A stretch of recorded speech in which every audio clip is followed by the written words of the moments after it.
Hello student, आज का जो टॉपिक है वह है fertilisation and seed germination. Fertilisation and seed germination. Next lecture में हमने बता दिया था पॉलिनेशन के बारे में। Pollination and type of pollination. Self pollination and cross pollination. ठीक है, self pollination and cross pollination के बारे में हमने बता दिया था। Self pollination and cross pollination. ठीक, और सेकेंड टॉपिक जो है वह है post fertilisation changes and seed formation. Fertilisation and seed germination, post fertilisation changes and seed formation के बारे में। ठीक है, तो आज का जो टॉपिक है वेरी वेरी इंपॉर्टेंट होने वाला है। ठीक है, तो वीडियो को स्किप मत करिएगा और चलिए स्टार्ट करते हैं। Fertilisation and seed germination. दूसरा टॉपिक है post fertilisation change and seed formation. Fertilisation and seed germination. First point is the pollen grain which develop on the stigma give rise to a pollen tube. This tube contain male gametes called sperm. Male gametes या sperm कहते हैं। ठीक है, the tube now grow toward the ovule passing through style. ये कहाँ है? Stigma.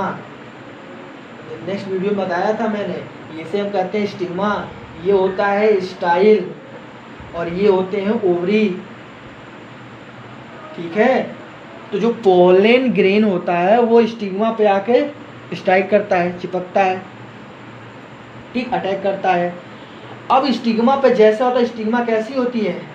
चिपचिपी होती है, जो इसे तुरंत चिपका लेती है। ठीक, और उसके बाद क्या होता है कि अब ये पोलन ग्रेन क्या करते हैं? पोलन ट्यूब बनाना शुरू करते हैं। क्यों? क्योंकि जो मेल गैमेट्स है या स्पर्म कहते हैं, इसे हमें पहुंचाना है कहाँ पे? एग तक।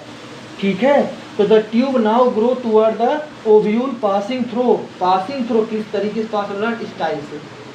ठीक है, तो after reaching the ovule the tube penetrate the ovule and reach the embryo sac. ये पेनिट्रेट करता है ओव्यूल को। ठीक है, और पहुंचता कहाँ पे? एम्ब्रियो सैक के अंदर। Inside the embryo sac the tip of pollen tube burst and release sperm male germ cell. ये जो ट्यूब होता है ना, जब यहाँ पहुंचता है एम्ब्रियो सैक के पास, तो एम्ब्रियो सेक के पास जैसे एग को देखता है, ये यहाँ से जो मेल गैमेट्स या स्पर्म लेकर आ रहा होता है, ये यहीं से बर्स्ट करता है। और जैसे ही बर्स्ट करता है, ये एक जो मेल जर्म सेल होता है वो फ्यूज करता है एग को, और दूसरा क्या करता है? ये न्यूक्लियाई को फ्यूज करता है। ठीक है, तो ये कह रहा है कि inside the embryo sac the tip of pollen tube burst मतलब फटना and release sperm. And release क्या करता है? स्पर्म या मेल जर्म सेल।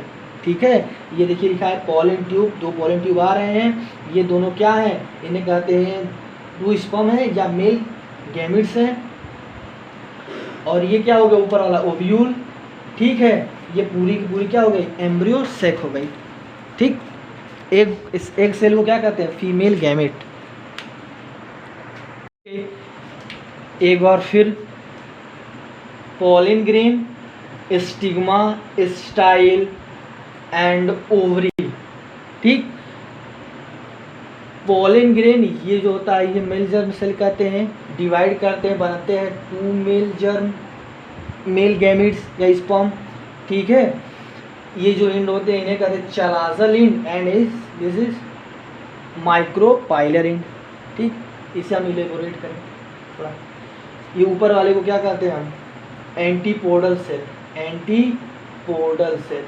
ठीक, ये दो होते हैं, इन्हें कहते हैं हम क्या? सिनर्जिड। दो को।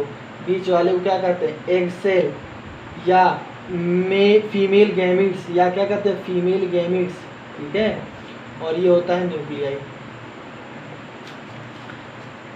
ठीक। One sperm goes to fertilise the egg cell, one sperm goes to fertilise the egg cell and result in the formation of zygote which give rise to proper embryo। जब वन स्पर्म फर्टिलाइज करता है इस egg cell को तो ये फिर बनाते क्या हैं, ठीक है, ये बनाते हैं जाइगोट। क्या बनता है, जाइगोट। क्या बनता है, जाइगोट। एग सेल कैसा होता है, हैप्लॉइड। स्पर्म में मेल गैमिट कौन सा होता है, हैप्लॉइड। हैप्लॉइड हैप्लॉइड फ्यूज करते हैं तो यानी पिवट, इसीलिए जाइगोट कैसा होता है, diploid. Zygote is always diploid, ठीक है, और which give rise to proper embryo, जो आगे चल के प्रॉपर एम्ब्रियो का फॉर्मेशन करता है, ठीक। एनदर स्पर्म, जो दूसरा बचा हुआ स्पर्म है, fuse with the polar nuclei, ये पोलर न्यूक्लियाई को फ्यूज करता है, ये जाके पोलर न्यूक्लियाई को फ्यूज करता है, इस पोलर न्यूक्लियाई को फ्यूज करता है, ठीक है, to form a triploid endosperm nucleus with later on provide nutrition to the developing zygote embryo. इन्हें जब फ्यूज करता है तो पहले से ये कैसा होता है, ये इसके पास दो न्यूक्लियस रहता है, पहले से दो न्यूक्लियस रहता है, एक न्यूक्लियस और जाके मिल जाता है, ट्रिप्लॉइड हो जाता है। कैसा हो जाता है, ट्रिप्लॉइड, मतलब 3n। न्यूक्लियस कैसा होता है, 2n, ये पहले से एक n जाके मिल जाता है और बनता है क्या 3n। क्या बनता है, 3n। और इसका काम क्या होता है एंडोस्पर्म का, क्या रखना, जब न्यूक्लियस को फ्यूज करता है मेल जर्म सेल तो फॉर्म होता है एंडोस्पर्म, और एंडोस्पर्म कैसा होता है 3n। ये फॉर्मेशन करता है, ये क्या करता है, न्यूट्रिशन प्रोवाइड करता है, किसको, जाइगोट को और एम्ब्रियो को, जाइगोट को और किसको, एम्ब्रियो को न्यूट्रिशन प्रोवाइड करता है। Post fertilisation changes and seed formation. First point is after fertilisation ovary grow rapidly and repined, such a repined ovary is called fruit. Second point is meanwhile the petal, sepal, stamen, style, stigma may shrivel and fall off। fall off का मतलब होता है गिर जाना। सब के सब क्या होते हैं फर्टिलाइजेशन के बाद, फर्टिलाइजेशन के बाद, पोस्ट फर्टिलाइजेशन के बाद जब सीड फॉर्मेशन के होता है उस समय जो पेटल होते हैं, जो सेपल होते हैं, जो स्टेमेन होते हैं, स्टाइल होती है, ओवरी, स्टिग्मा होती है, सॉरी ओवरी नहीं, स्टिग्मा होती है, सब क्या होती है, फॉल ऑफ हो जाती है। Internally zygote start germination, zygote क्या करने लगता है, जर्मिनेट होना शुरू हो जाता है। The ovule become the seed, ovule किस में बदल जाता है, सीड में। In this way the seed contain the germinating embryo the future plant. Seed क्या कंटेन करता है, जर्मिनेटिंग एम्ब्रियो, और इसी सीड को हम जब नए फील्ड में क्या करते हैं, डीप कर देते हैं सॉइल के अंदर, तो यही फिर से क्या करते हैं, नए प्लांट का निर्माण करता है, ठीक है। यही कहता है फ्यूचर प्लांट, इसे क्या कहेंगे, future plant. Okay, seed when germinate under proper growing condition give rise to seedling. Give rise क्या करता है, सीडलिंग देता है।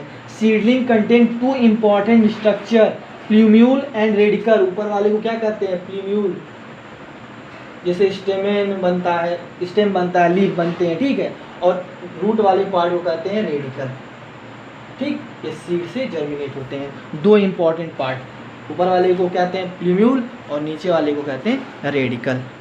Okay, plumule part on further, the plumule part on further development give rise to the shoot part, stem, leaf.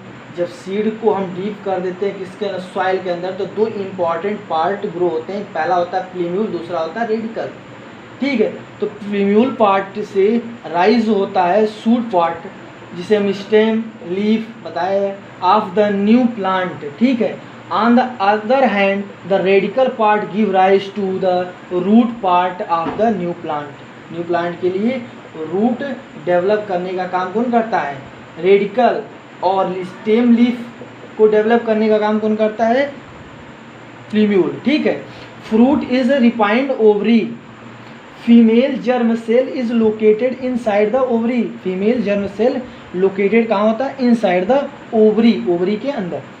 Zygote is the first diploid. Diploid मतलब होता है 2n. मैंने बताया था सेल कितना, एक सेल कितना था? n.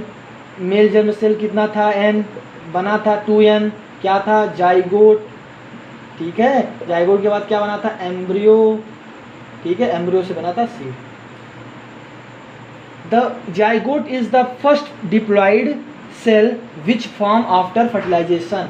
और कब बना था? फर्टिलाइजेशन के बाद. फर्टिलाइजेशन तब तक नहीं हुआ था जब तक ये क्या था?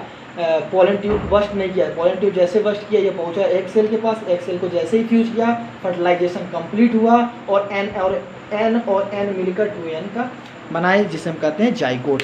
ओके.